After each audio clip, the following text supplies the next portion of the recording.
Minimum government maximum governance सुनने में कितना अच्छा लग रहा है ना?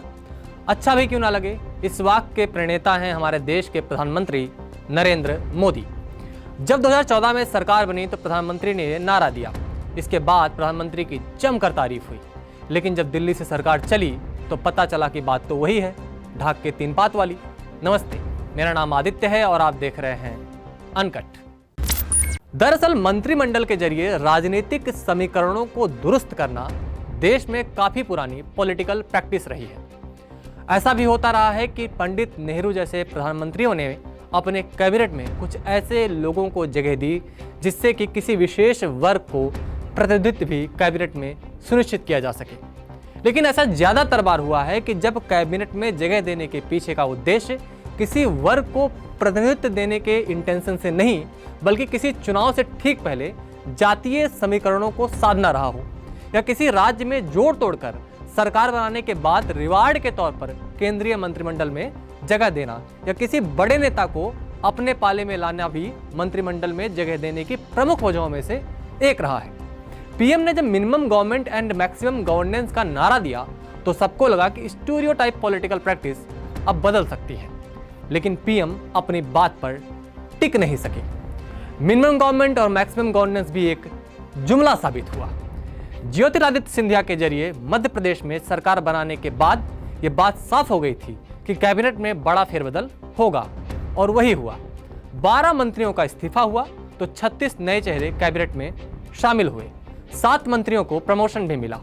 एक और भी चर्चा है कि मोदी कैबिनेट में नेताओं की जगह प्रोफेशनल्स को ज्यादा तरजीह दी गई है। यह भी कहा जा रहा है कि महिलाओं की बड़ी भागीदारी भी एक नई शुरुआत है।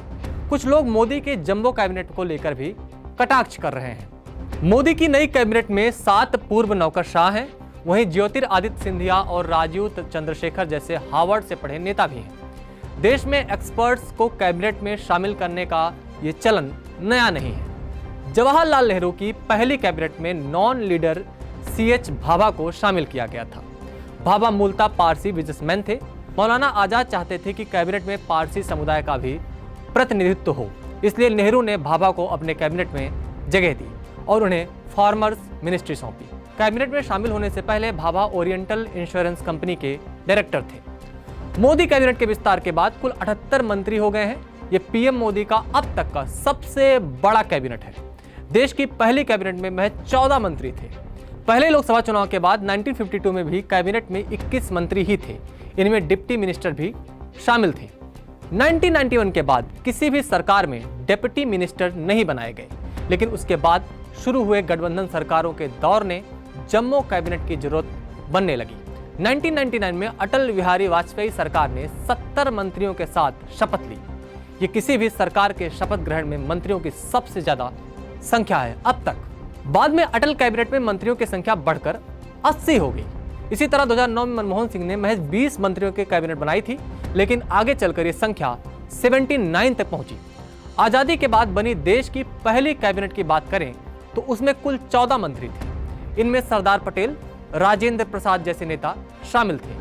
नेहरू ने अपने विरोधियों डॉक्टर BR अंबेडकर और श्यामा प्रसाद मुखर्जी को भी कैबिनेट में शामिल किया था। पहली कैबिनेट में केवल एक महिला मंत्री राजकुमारी अमृत कौर थी। 1952 में जब लोकसभा चुनाव हुए तो वे हिमाचल के मंडी से सांसद बनी थी। मोदी की नई कैबिनेट में शामिल असम के पूर्व मुख्यमंत्री सर्बानंद सोनोवाल अभी किसी भी सदन के सदस्य नहीं है। ऐसा पहली बार नहीं है जब किसी गैर सांसद को मंत्री बनाया गया हो। 2019 में जब मोदी सरकार का शपथ ग्रहण हुआ तो उस वक्त S जयशंकर और रामविलास पासवान, जो दिवंगत हैं, किसी सदन के सदस्य नहीं थे। 1966 में इंदिरा गांधी ने डॉक्टर त्रिगुण सेन को अपनी कैबिनेट में शामिल किया था। उस वक्त वो किसी भी सदन के सदस्य नहीं थे। 1977 में वकील शांत भूषण, 1979 में justice HR Khanna, MN Kakkar, 1985 में अर्जुन सिंह, 1998 में वीर बहादुर सिंह, 1989 में दिनेश गोस्वामी, MGK मेनन, 1990 में राजा खन्ना, 1991 में मनमोहन सिंह, शरद पवार जैसे कई नाम इस लिस्ट में शामिल हैं। यहाँ तक कि 1991 में जब PV नरसिम्हा राव प्रधानमंत्री बने तो किसी भी सदन के सदस्य नहीं थे। ऐसा पहली बार हुआ था। उसके 5 साल बाद 1996 में HD देवेगौड़ा PM बने, वो भी उस वक्त किसी भी सदन के सदस्य नहीं थे। यूपीए 2 के दौरान सबसे ज्यादा 15 महिलाओं को कैबिनेट में जगह मिली। हालांकि ये सभी एक साथ मंत्री नहीं थी। शुरुआत में 10 महिलाएं कैबिनेट का हिस्सा थीं। मौजूदा कैबिनेट में 11 महिलाएं शामिल हैं। अगर पहली कैबिनेट की बात करें तो सिर्फ एक महिला कैबिनेट का हिस्सा थी।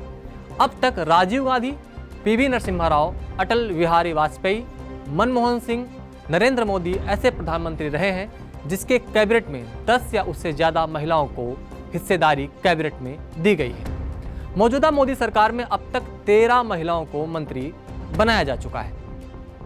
देश की आजादी के बाद राज्य तो बढ़े हैं, राज्यों की भागीदारी भी कैबिनेट में बढ़ी है। नरेंद्र मोदी की मौजूदा कैबिनेट में 24 राज्यों के जनप्रतिनिधियों को जगह मिली है। अगर अब तक की सबसे ज्यादा विविधता वाली कैबिनेट की बात करें तो वो नरसिम्हा राव की समय थी। उनके कैबिनेट में 26 राज्यों को प्रतिनिधित्व मिला था। वहीं देश के पहले कैबिनेट में 8 राज्यों के नेता शामिल थे। इनमें यूपी, बिहार और बॉम्बे के सबसे ज्यादा थे। कुल 14 में से 9 मंत्री ऐसे थे जो इन राज्यों से आते थे।